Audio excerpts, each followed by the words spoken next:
Hello everyone, my name is Chris Reisner.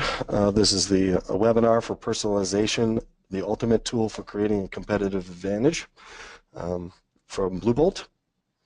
Thank you for showing up and spending the time with us today. We're going to go through a bunch of different stuff, so we'll carry it really fast. My name is Chris Reisner. I'm the Chief Strategy Officer, and I'll be presenting and moderating this particular webinar. A couple housekeeping things. Ask any questions at any time, and we'll come back around at the end. If you can't hear me, let me know as well. We'll have somebody looking for that as well, so just put that in the chat window. And then recording and slides will be made available within 24 to 48 hours and emailed to everybody, so you guys can have a copy of both of those. So our agenda today is to talk about why personalization matters at all and why specifically it's happening now. We're going to go through some details on how personalization works and some of the nuts and bolts. Talk about how to ramp up to get to personalization and some of the challenges there. And then we'll wrap it up with some key takeaways and go through the questions and answers. So why does personalization matter right now? It's because every business is looking for a sustainable competitive advantage. Features and functionality can be copied and typically don't set the business apart. We all know this because everybody nips at our heels, especially if you're in a product-oriented business, and it's difficult to stand out if you're a service business as well. Most businesses claim the same thing these days as well. So if you go to everybody's About Us page, they're all talking about how they have great people, how they have great value, how great their processes are. Everybody needs to figure out a way to stand out. And one way to do that is to have an exemplary customer experience at every touch point, and that happens to also be very difficult to copy if it's possible at all. We're going to go through a couple different examples of this, but the obvious example is Amazon, where it's very, very difficult to figure out how to copy Amazon at this point because they've just pushed themselves so far to the front. Personalization is one of the critical components to establishing that amazing customer experience where your customers keep coming back for more. And we're going to talk about how and why that works and how that happens. So visitors are increasingly willing to give up information. They're realizing that they need to provide us with information to help that process along. 56% of consumers are okay with providing personal information on a website as long as it's for their benefit and used in responsible ways. And that is a critical component, is used in responsible ways. So it just can't be rote, knowledge and information. This increases to 63% for millennials and actually goes up every year. So essentially anybody that is in that data-driven world and never has been without the internet, they realize they need to provide some information to be able to get something out of it. And so this number will continue to go up over time. In other words, don't be afraid to ask for data that is important for providing a superior experience, and figure out how to do that in the best way manner. But don't just ask for data that you won't actually use, and ask for the information in the right way to minimize how invasive or intrusive it is. And we'll cover a little bit of that in a bit as well. Doing it the right way can have a huge upside. In-house marketers who are personalizing their web experience and who are able to quantify the improvement see on average a 19% uplift in sales. This is actually across the board. There have been multiple studies on this. It's somewhere between a 15 to 25% uplift in sale by doing personalization correctly. Individual customer stakeholders who perceived supplier content to be tailored to their specific needs were 40% more willing to buy from the suppliers and stakeholders who didn't. This was a specific case in B2B, which I believe most of the people on this phone call probably would be oriented towards. B2B is just as important as consumers to get a more customized approach. Product recommendations like upsells and cross-sells are responsible for 10 to 30% of revenue, and Amazon has specifically come out in a Fortune magazine article touting that 29% of their increases have come from product recommendations, which totally makes sense.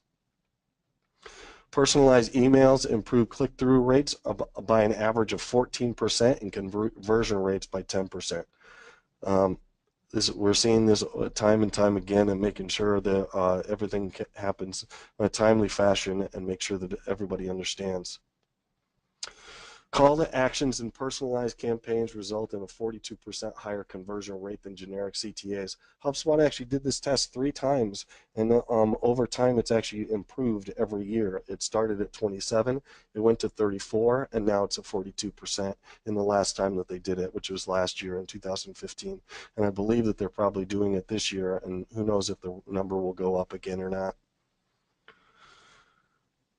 59% of shoppers that experience personalization believe that it influenced what they purchased. So as you can see, the people even believe that this has an impact on their lives, and they are willing to give up information to be able to have it be effective. On the flip side, if you do not choose to do this, because it's too difficult or your organization isn't ready for it or whatever the case is, nearly 3/4 of online consumers get frustrated with websites when content appear to have nothing to do with their interests. So that means you're going to start losing people if you're not providing some sort of customized and personalized experience and trying to understand what their specific needs are. They also, 2/3 of consumers say that they're likely to switch brands if they are treated like a number instead of an individual, which means that you're likely to start drifting and get more churn if you don't start paying attention to these type of technologies and processes. 89% of business users, so the B2B customers, agree that they expect companies to understand their business needs and expectations. So hopefully that gives you a little bit of basis on why it's important and why it's happening now. As we talked about, the Amazons and Netflix of the world are essentially training everybody that personalization matters, and it's important to the experience to have a one-to-one relationship as opposed to a one-size-fits-all. We're going to talk a little bit about how personalization works now. So this is a quote from Forrester Research. I'm going to read it to you. I know it's a little long, but it's important. To succeed in today's digital environment, firms must deliver smarter, more customer-centric interactions that feel like they were tailored to each user and his or her specific set of circumstances. It must be more dynamic and more predictive than current personalization techniques. What does this mean? It means that the generic email that has an email personalized with just somebody's name at the top or in the subject line is not enough anymore. And as a matter of fact, it can work against you, because studies have shown that if you try to use that and the email itself is not personalized to them and is generic, then they're turned off and they'll start muting your message and may leave or unsubscribe or even report you as spam at that point. To be effective, personalization needs to move towards anticipating what someone might be looking for before they realize they want it. So that's the predictive analytics part of it. Dynamically and uniquely tailoring communications and experiences to be contextually relevant to each individual customer and their intent seamlessly across channels and the customer journey at scale. That's the definition of what personalization is. And this is the best one I could find out there. I looked at Wikipedia and a bunch of other different cases. And the reason this one hits the point really well is it hits the intent really hard and across channels, because you can't just use your website, although that's a good place to start, as well as email. So personalization adds 2 things together. It's a person's relevant attributes, which have a whole bunch of different components, including the intent, their potential to buy, and their profile information, as well as what's called firmographics, which is things like what industry they're in and how big a size of the company they're at and things like that. It combines all that, plus customizing the experience and providing the most relevant information and content and visuals at the same time. And that's what personalization is going to mean to everybody. So why do this?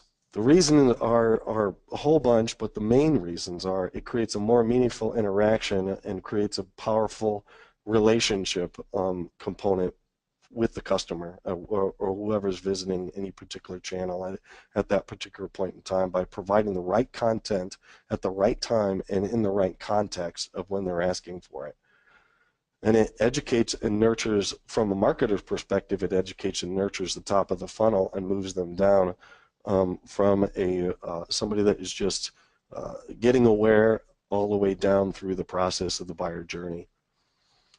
And then it also optimizes budget and lowers the cost per lead. And the reason it does this is because less people have to be involved. It automates the process and helps everybody push forward without having have people involved in moving them from step 8 to step 1 to step 7 in the buyer journey.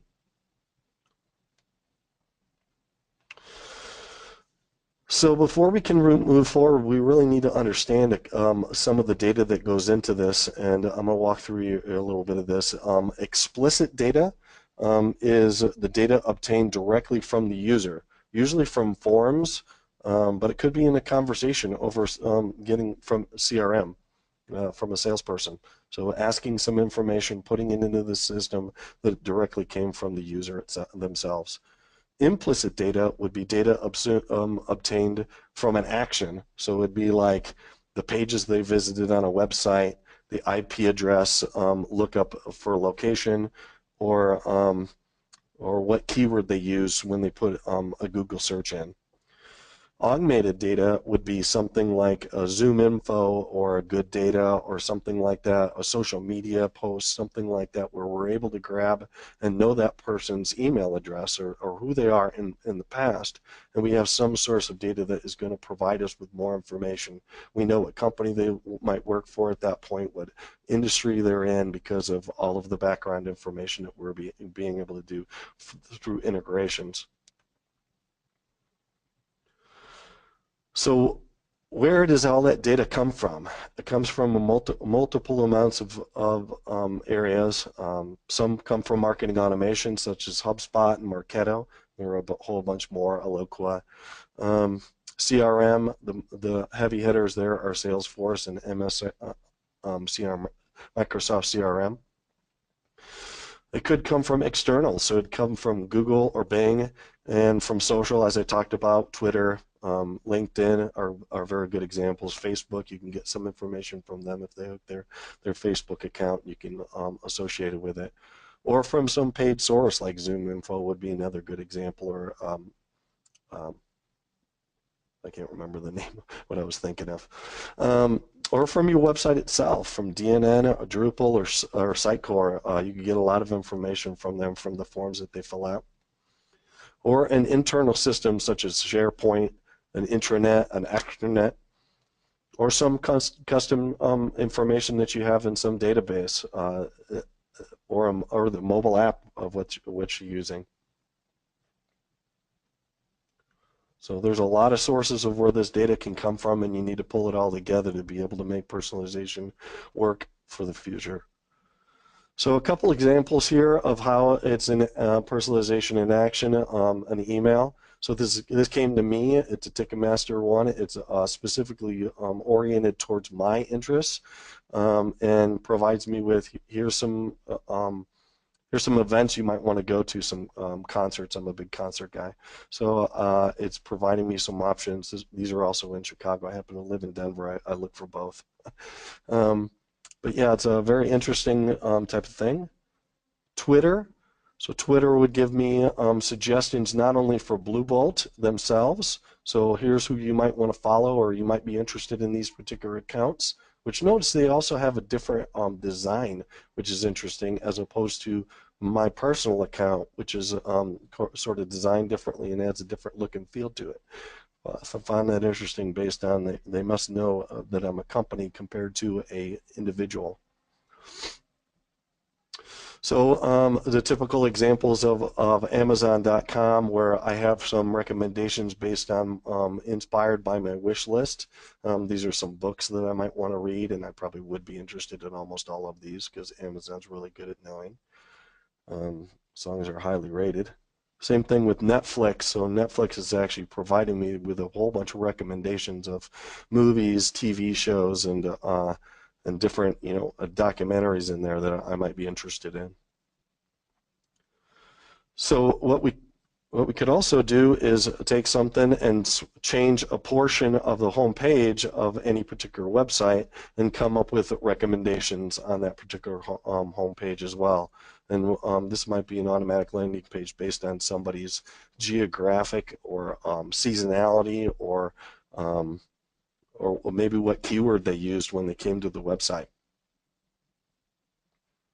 Another example might be when they hit the contact us page, we might not even know their information at this point in time. They might still be anonymous, but because we know, based on geo lookup for an IP address, we know where they're located, so we know what information to provide them of what is close to them. So this is Midtronics, but that could be someplace like a Best Buy or a UPS store or something like that. It could automatically generate that just based on the fact that we know where they're located at that particular point in time. So let's talk about how we could ramp up and get ourselves a little bit more information on how to get from point A to point B. So first thing to do is you would evaluate where you're at now, and there's very few marketers that are actually using personalization to the extent that they probably should at this point in time. I believe the statistic is 16% from a recent study that say that they understand and think that they're in a good position to do personalization right now. So I have a feeling almost everybody would fit in the beginner category or at least in the intermediate, but it'd be great to find out if somebody actually is an expert. But the difference here is that a beginner is only working in one or two channels. They're really working on optimizing content. They're not really doing much in the area of, getting to the point where they know where everything is. They're sort of just exploring and evaluating options and trying to figure out the lay of the land. For the most part, they're anonymous, using anonymous users, and they're looking for quick wins, and they're sort of started learning the tools, or even just trying to understand what the tools are. An intermediate would be using more channels. Maybe they've gone from just emails to emails in the web, and maybe their mobile app, as an example. They're more familiar with the technologies, and they continue to add new tools to help them on board. We'll talk about some of those tools here in just a little bit. They created an implementation plan, but they may not have executed it entirely. And they're starting to work on segmentation and understanding how to put people in buckets as they understand more pieces of the data. And they have gotten to the point where they're also able to recognize users earlier in the process or understand where they're at. And they've also identified their data sources and how they're gathering that data and trying to figure out how they can best use that data to their advantage. An expert would be using all channels across the board. They call that cross-channel. They have a cross-departmental initiative, so multiple departments are involved in helping them figure out where to go. They've achieved what's called the single view of the customer, which is ridiculously hard to do. It used to be called the 360-degree view. They've integrated data from different systems so that when they have one interaction from one system, like the mobile, it is tracked across and it shows up if somebody comes into their website. Just one example. And they're making decisions based on data rather than intuition or trying to understand exactly what's going on. So the other thing to do is the assessment of where you are at now is figure out what organizational readiness you're at. Where are your staff skills, staff ability, how many people are on your staff, how much time do they have available to them, where you're at in your organizational maturity, and that includes systems and processes and databases and everything else associated with it. Are you ready to do this? And what would it take to get ready to be able to accomplish this? And then also looking at how much content is already out there and what you would want to be doing. The obvious thing that I'm missing in here is product information and product itself.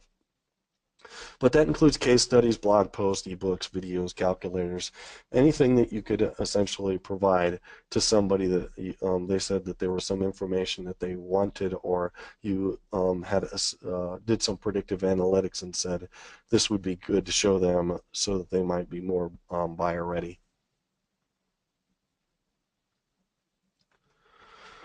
So the next step in the process would be to figure out what data is currently available and identify gaps. And with this, maybe you do already have a CRM because your salespeople have dictated that they would need something in the system to be able to figure out and track the sales cycle and how many leads they're generating and where they're at in the process. You probably have some external sources because you're doing Google or Bing ads, and you're using Twitter and LinkedIn, and you more than likely have a website of some sort as well. So all those are pretty common. What you might not have is a marketing automation solution already in place to be able to track all that information and get more rich data from it, as well as an internal system like an extranet or an intranet, something like SharePoint. And you may or not have a custom database or a mobile app available to use for this type of thing. But identifying those gaps and where you would want to go to be able to accomplish personalization is a critical component and a step in the process. So at the beginning, we really need to start with like the root cause and go down the steps to understand exactly how and why we're doing what we're doing. The best way to do this is to go through the root cause analysis. And hopefully we've already established why we are going to go do personalization, because it's important. It has a huge uplift in revenue. It's important to the user, and it's important to our own business for stickiness and providing that competitive advantage. So what's left? What's left is who, what, and where. Now, when actually it solves itself. If you know anything about root cause, the last one is a when. When is solved just by the user themselves. So what actions they take dictate when. So we don't even need to cover that. But we do need to cover who. So who to personalize for. And this is essentially identifying your target audience. And there's some significant but major differences between B2B and B2C. If you're a B2B client, you're probably type of business, you're probably going to target the company name, the company type, what industry they're in, or vertical if you prefer to that. Maybe the position that that particular person has in their company, if you have that information. We'll get to that one here in 2 seconds as well. Maybe the company size, whether you measure that in revenue or employees, and then the size of the vertical or industry. So how big of a market is that particular vertical that they might be located in? Those are just examples. There's plenty more. In a B2C area, you're probably looking more like, okay, well, where are they located in the country? Because I might provide somebody a different information based on whether they're in New York or California. Their buying history, understanding exactly what they bought in the past and how they would want to go about it. You wouldn't want to show somebody that is a single dad diapers as an example. You probably would want to show him some tech device, like a new iPhone. Interest in particular products, which gets back to the buying history and sort of interplays with it, and then how sensitive to pricing they are. So hopefully the B2B side, they're not as sensitive because they just want a good value and everything else. On the B2C side, people tend to be more price conscious and looking for that lowest price denominator. So this is a really complicated slide, and essentially it's to help you figure out or help you put into context the buyer journey and how to target. And so what's going on here from left to right, you have somebody new coming into your website, and this is just an example. It doesn't have to be this way. But they come in as a prospect and you don't know who they are. So they're anonymous until they do something on your website to tell you who they are. You're still tracking, hopefully, that activity so that you can tie them back when they do finally fill out a form or take some action, you're able to go back and say, I'm going to associate all that previous activity while they were anonymous back to something, back to their profile information, so that I now know who they are and whatever they've done with me in the history. And again, this is a simplistic version because it's only on the website, but it could be using a mobile app, and it could be, in your CRM. Of course, they're not going to have access to your CRM or customer portal until they're a customer anyway. But the buyer journey in this particular process, they stay anonymous until they take some action. In this particular case, they went from awareness to interest to evaluation and to purchase, and that's a typical buyer journey. At the far left, they did a Google search and found your website. They clicked around a little bit. And in the process of the Google search, that we know what keyword they used to come to us, hopefully. Some Google searches don't provide that. We might know their geo information, and we might know what device they used to do it. So then they clicked around the site, and at that point, we would know what pages they visited and the length of the visit, and typically how long they were on each individual page as well. And that might be all, and they might go away for another 3 days or 10 days or a couple months, who knows? And at some point they might come back over to your website, and assuming they use the same computer, then we would know based on cookies that it's the same person, and maybe at that point they download a white paper, and in that process they provide us with their email and their name, and so now we know who they are. And based on that information, it's possible that we would go back and go to some place like ZoomInfo, and marketing automation solutions tend to do this on their own without you even having to do anything. And then you could track back to see if they gave you a work email address or an email address that is known, they could give you information on their Twitter account, which gives you a whole bunch of other information. They might find your Facebook account. They might find your business that you're in, which will give you a whole litany of other information. So you're starting to fill out the profile information.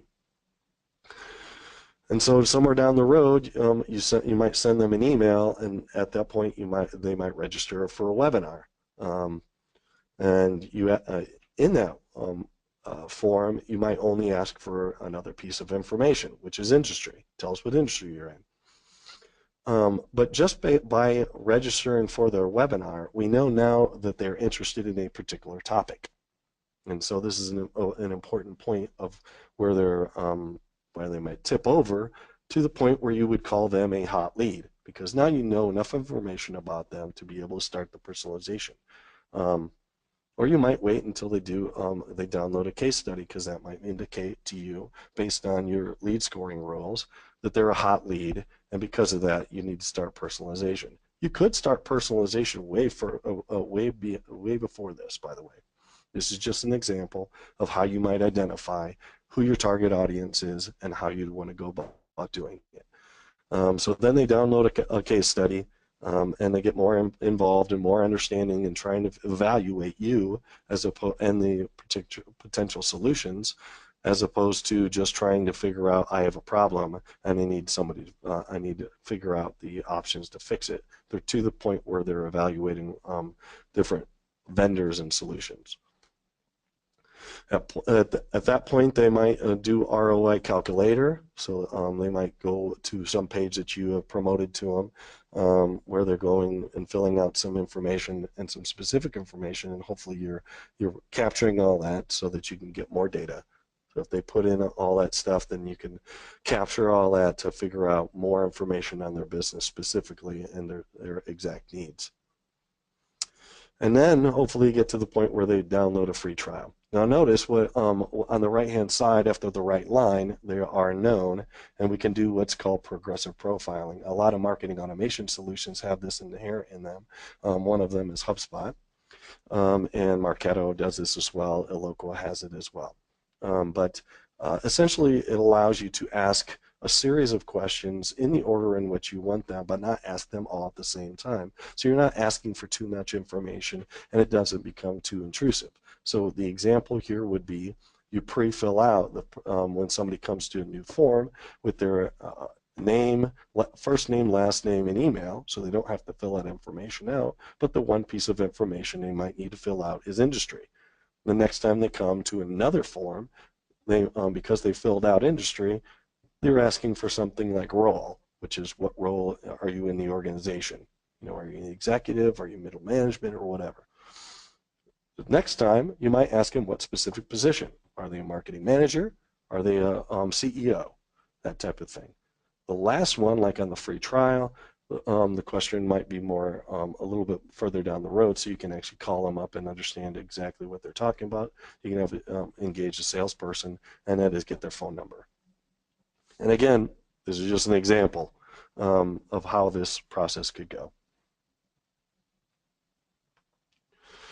So from that, we would actually have to figure out what to personalize. We just went through who and coming up with all the reasons around that. And what to personalize could mean a call to action. So on a particular website, you might have a different call to action for somebody that is in the food service industry as opposed to somebody that is in the manufacturing industry. It might just have a different little button that says, do this now, and takes them to a different page based on just their industry alone.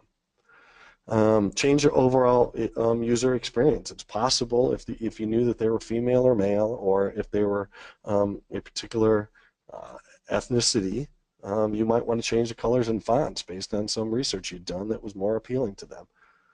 You could change images. I mean, a mortgage example would be change an image from a family to a individual, and specifically a male if it's a bachelor that's looking for a particular house, as opposed to a family that in the picture that would if it was a family that was looking for the mortgage.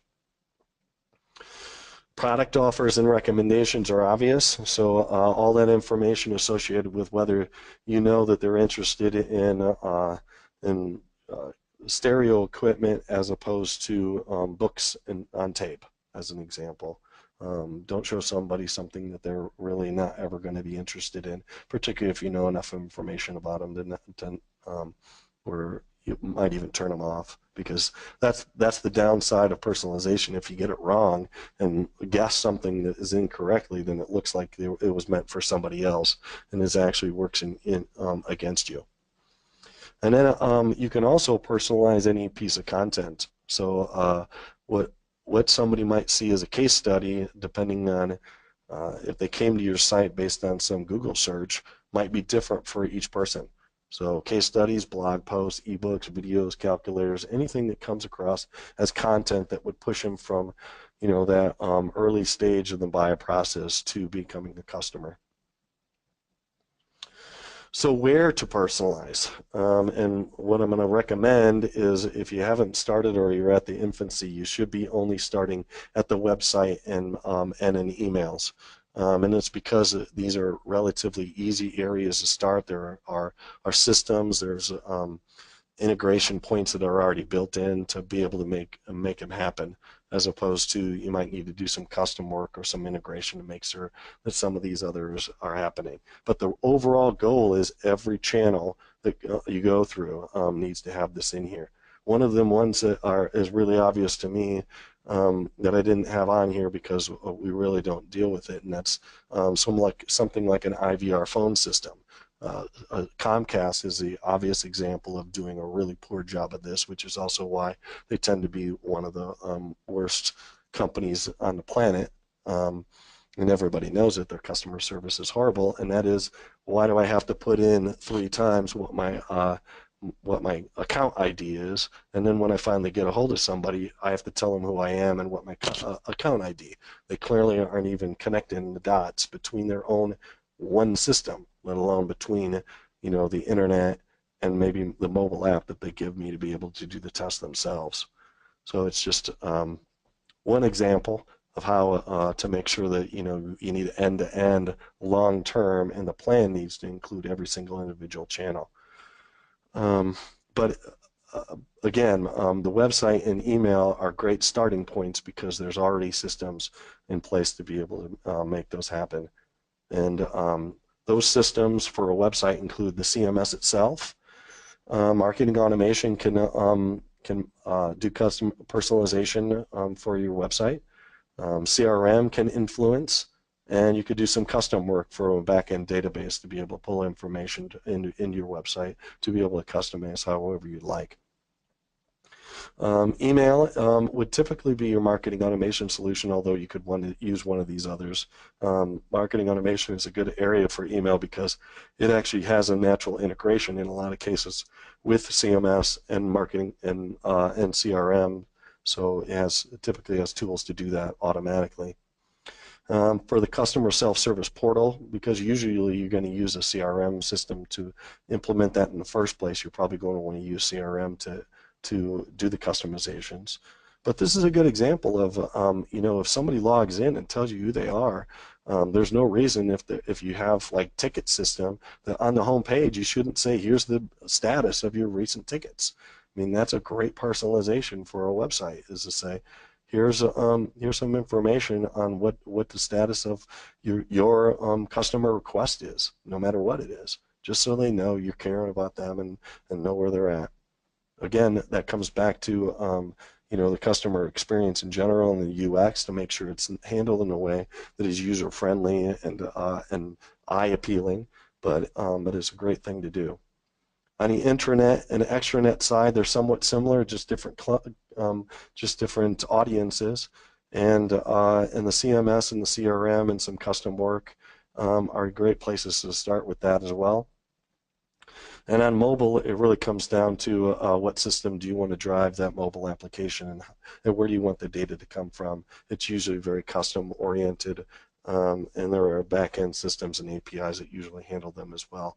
But yeah, getting information inside of the mobile experience for any customer service portal information, being able to drive any information that they filled out on a form on a website, or information that you've gathered from marketing automation would be great in a mobile experience as well, to take that end-to-end process from 0 to 100.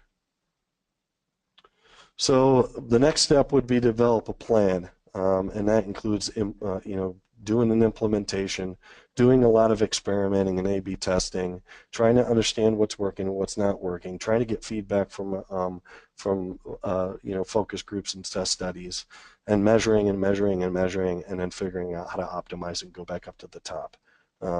This is an ongoing process, just like a lot of other initiatives that need to be in the system. But it is a worthwhile endeavor, as we can tell. It is driving a lot more revenue for clients and helping the customer experience and keeping people sticky.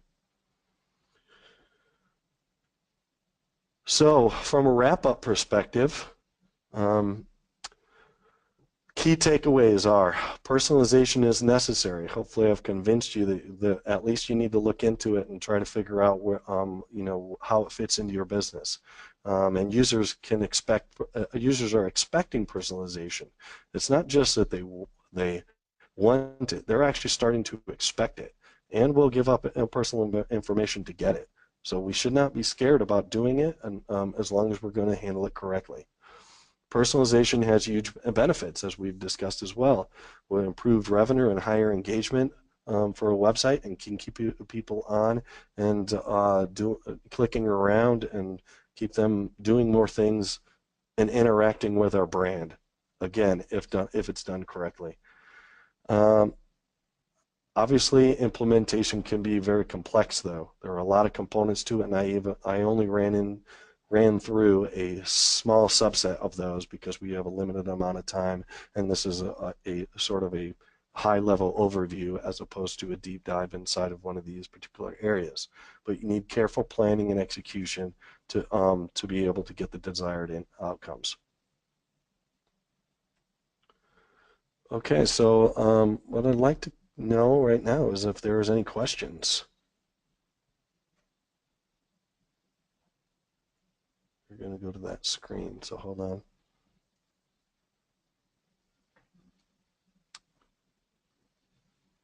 Okay, so the first question is, what can be personalized besides products and recommendations?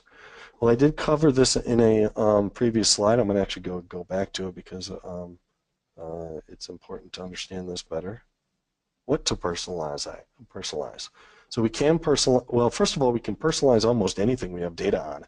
So what the typical things to do are the customer experience in general. So it's calls to action. What do you want somebody to do on that particular page? And it may change based on where they came from or who they are, or what information they provided you.